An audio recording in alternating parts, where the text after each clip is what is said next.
Hi everyone. Well, I figured that it's a happy day for some of you as I've finally been committed, or at least I'm about to be committed and go inside Kingston Penitentiary. Fortunately, this penitentiary actually has not been running for the better part of just shy of 10 years, as it was closed in 2013.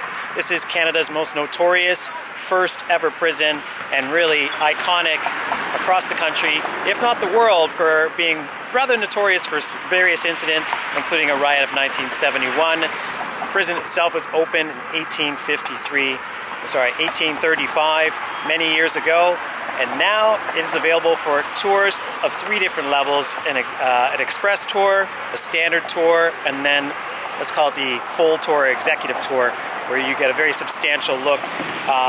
You get to actually discuss the penitentiary with some of the former staff here as part of the larger tours. You get to go into the cupola or panopticon section and the higher end tours, whereas in the express tour you don't get quite as much as that, but still very in depth, of which I actually just finished. Unfortunately, there is no filming allowed inside the penitentiary itself. This is also Canada's Penitentiary Museum, which comes highly recommended by the staff here. Unfortunately, we did not get here in time to go through it. It's free, it's self-guided, and very extensive. It is located directly across from Kingston Penitentiary, as you can see here. This institution is under threat as a museum, whereas Canada decides what exactly to do with it.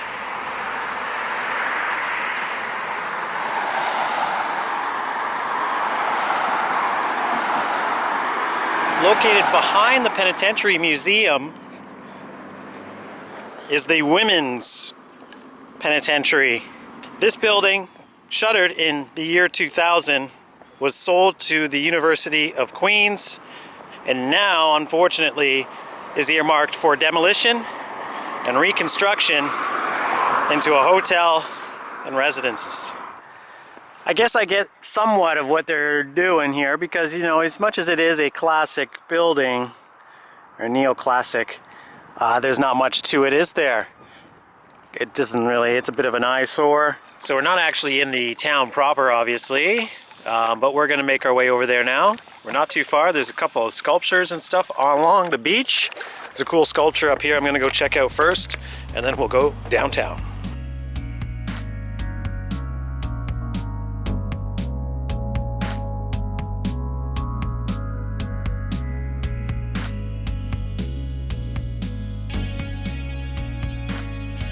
Now let's carry on forward as we go around the fort itself. I only brought 1 battery. I'm being presumptuous. There's a lot of history here I'm excited to discover. As far as I understand it, Fort Kingston is not actually the main fort, whereas on the other side of the river, beyond here, which we won't be getting to probably in this video, there is a much larger fort. I want to say Fort William. I hope I'm right.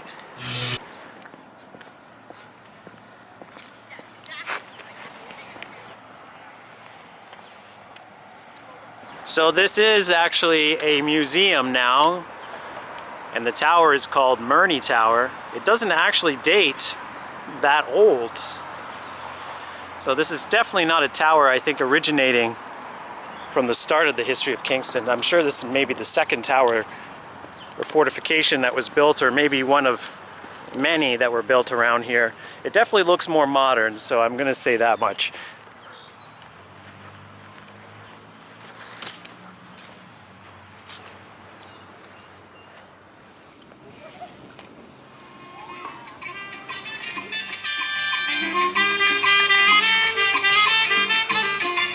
Why is it a Wednesday in Kingston, a town of 122,000 people, and I'm stuck in traffic, not realizing that I'm passing Queen's, the main university, one of the main universities in the country, as a matter of fact.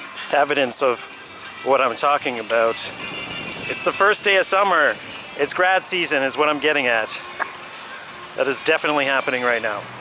The most heartbreaking thing every time when I go anywhere in the country or the world for that matter, they always just seem to always want to place wires and fixtures and public fixtures in the worst spots, so you can never get a good shot without them being in the background. You can eliminate that in Photoshop, but for YouTube, that's just kind of crazy. Rotoscoping wires out.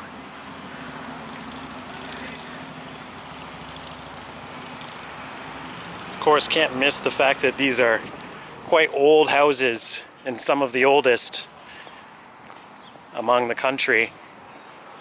Plus you have a lot of stonework and a lot of brick walls, a lot of gates.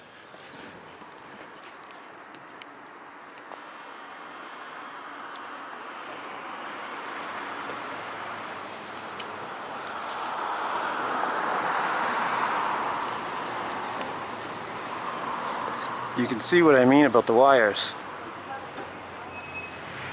This town is beautiful and way more of the period of history from the country's birth than Toronto has evidence of anywhere.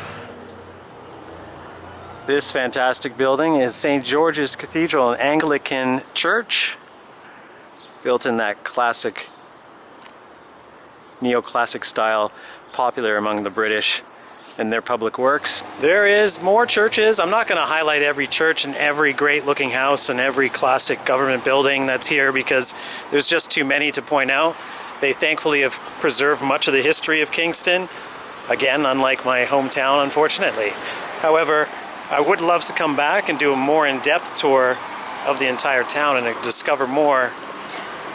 Just finished our Black Dog Tavern experience as the ceiling reacts to my voice. Amazing. Look at you, Kingston, doing things more creative than my hometown. Oh, we have this very, very cool courtyard. This is actually where we came from. It's a very nice place called the Black Dog Tavern. You can go anywhere but, or there's no other place to go but a tavern in Kingston. Kingstown. Well, this is cool. I love alleys, and this alley is delivering. And it keeps delivering with an alley over here. This may not be an alley we're supposed to go down. Maybe it is.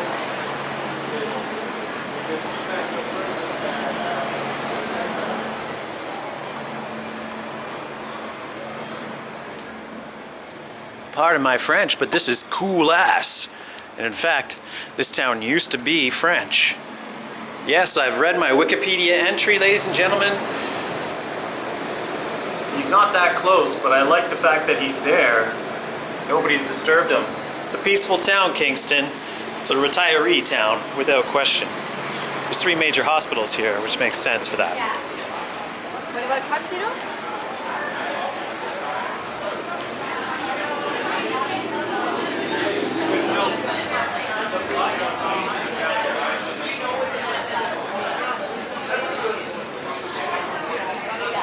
Chez Piggy restaurant.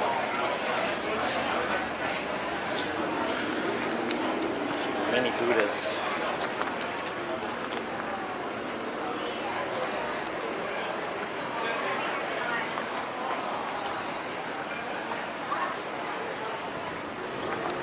Pretty cool. Kingston is also home to the country's favorite rock band, at least for a long period through the 90s and early 2000s, that being the Tragically Hip. And this being their hometown, their final ever show with their lead singer Gord Downie, who tragically passed away at an early age in his mid-50s or early 50s due to a brain tumor, was at the Leon Center roughly 10 years ago now.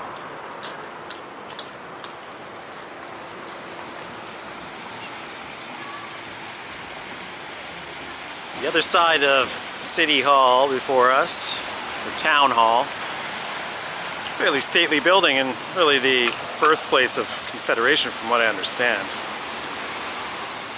This is the view on the other side, of which you have a fort up the opposite end and a brilliant little light and water feature we'll check out next.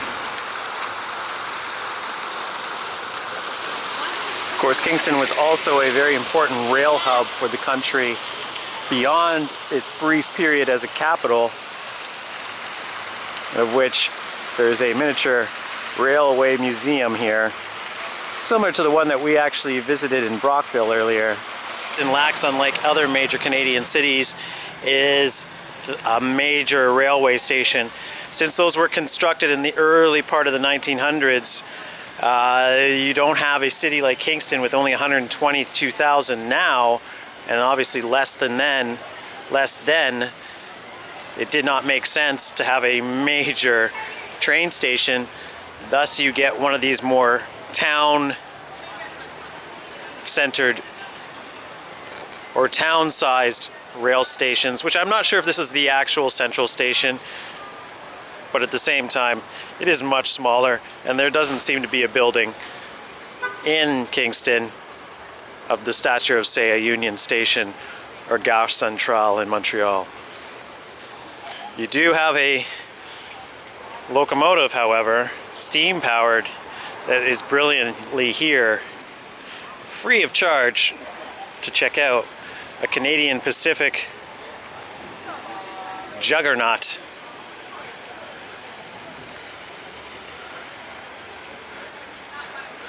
This is a massive locomotive. Spirit of John A. Does that mean like that it was slightly drunk during its travels? I'm sorry.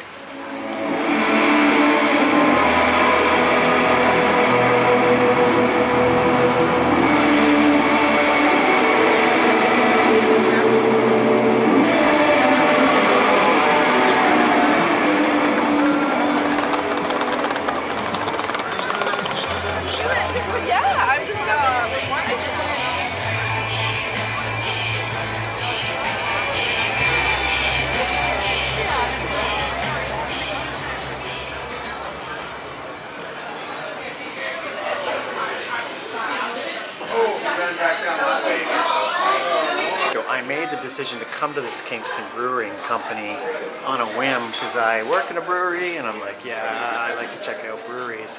It turns out this is one of the coolest bars that I've ever seen. This isn't a brewery, this is a tavern. This place has history behind it.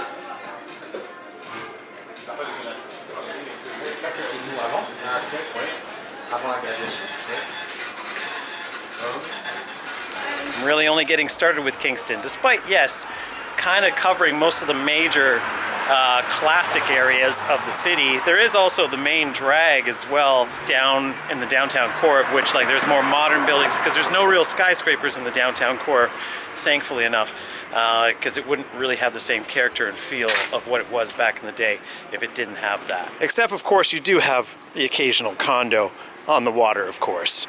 But what? You can't win every battle, can ya? Especially with such a beautiful waterfront. Very much a retirement-friendly town. As you can see, this is the downtown core, and it just looks like a beautiful palatial town. Kind of reminds me of different architecture, but say some of the smaller towns, say in Pennsylvania, that have that heritage feel to them as well.